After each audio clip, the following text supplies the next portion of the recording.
Assalamualaikum warahmatullahi wabarakatuh. Perkenalkan, nama saya Novi Nurul Ajija. Saya merupakan mahasiswa dari Prodi D3 Keperawatan Universitas Muhammadiyah Tasikmalaya tingkat 2A.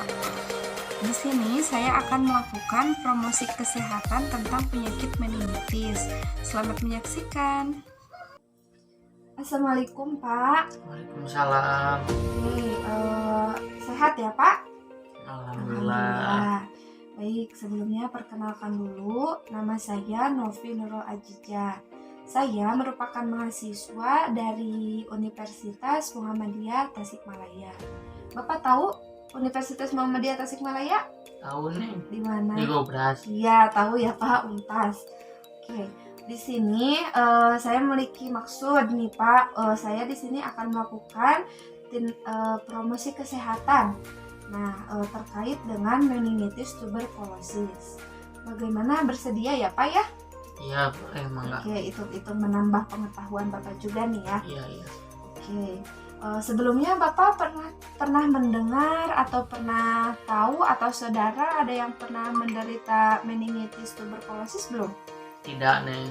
Belum pernah ngedengar? Iya, Oh, sama sekali belum ya Pak? belum. Oke, kalau belum saya jelaskan dulu ya. Ya, Jadi kan meningitis itu adalah nah Pak, otak kita itu kan dilindungi oleh selaput yang namanya itu selaput meningen ya Pak. Nah, sedangkan meningitis tuberkulosis itu ada sangkut pautnya dengan TB. Tahu kan tuberkulosis, penyakit TB, Pak, Bapak tahu? tahu. Iya. Nah, jadi kan si penyakit TB itu disebabkan oleh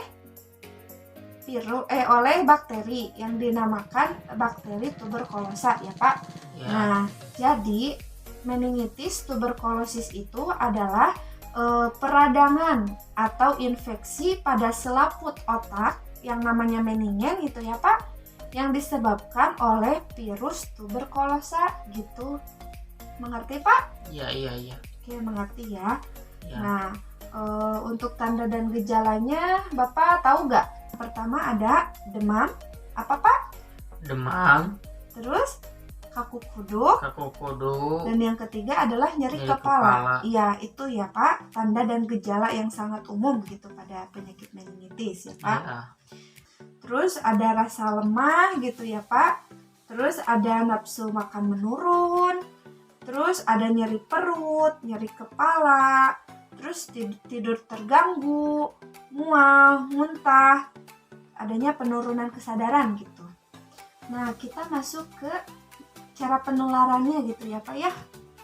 Nah, untuk penyakit meningitis tuberkulosis bisa ditularkan melalui kontak langsung dengan pasien atau bukan dengan pasien ya Pak, dengan seseorang yang menderita penyakit tuberkulosis. Ya, kontak langsung itu seperti apa? Nah, contohnya itu seperti kayak lewat hembusan napas, itu juga bahaya loh Pak ya.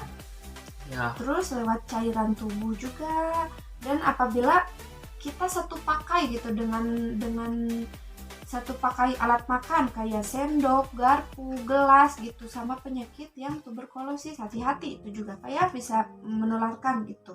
iya. Nah, untuk pengobatannya itu bersifat et causa, artinya obati penyebabnya dulu. Nah, untuk meningitis tuberkulosis kita tuh harus mengobati yang tuberkulosisnya dulu Pak. Ya, jadi biasanya kan suka dikasih obat seperti kayak rifampicin, INH, firazinamid, etambutol itu ya, kalau misalkan di rumah sakit atau di puskesmas suka dikasih itu. Iya, Oke. Nah, untuk cara pencegahan. Nah, cara pencegahannya itu kan kita belum terkena penyakit tuberkulosis gitu ya Pak ya. ya, Nah, jadi untuk pencegahannya itu yang pertama kita harus menjaga daya tahan tubuh kita, imun kita harus bagus ya Pak. ya, Nah, terus jangan lupa untuk istirahat yang cukup juga. Lalu selanjutnya ya Pak, kita juga harus menjaga dan meningkatkan kebersihan.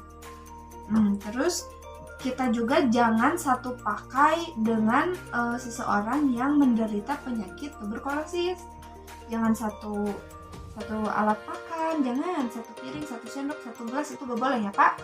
Iya. Oke, terus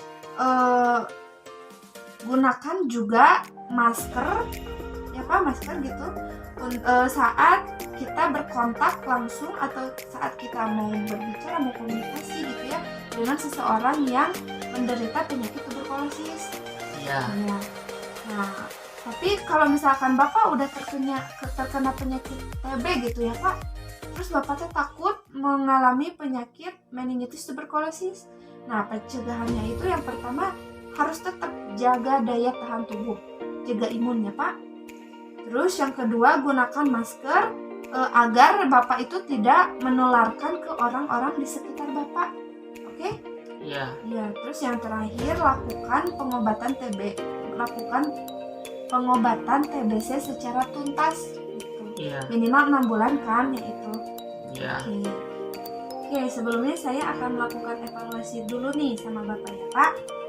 Nah, coba Bapak jelaskan apa sih penyakit tuberkulosis, meningitis tuberkulosis? Penyakit yang nama infeksi di saluran otak yang disebabkan oleh bakteri tuberkulosis. Iya, bakteri tuberkulosa ya Pak, ya benar. Iya. Terus cara penularannya gimana? Cara penularannya bagaimana? Ya, cara penularan mah intinya mah ulah sok sasenok makan, bukan namun ulah satu pakaian, satu sendok makan, satu garpu, satu gelas ulah. Oke. Nah, kalau tanda dan gejalanya meningitis apa? Karena gejalanya Tadi. demam, nyeri puduk, pusing, nyeri kepala. Iya, benar. Benar ya Pak. Terus kalau misalkan cara pengobatannya? Mun boga TB berobat heula non TB na sampai 6 bulan pengobatan sampai tuntas. Nah, kalau misalkan cara pencegahannya nih?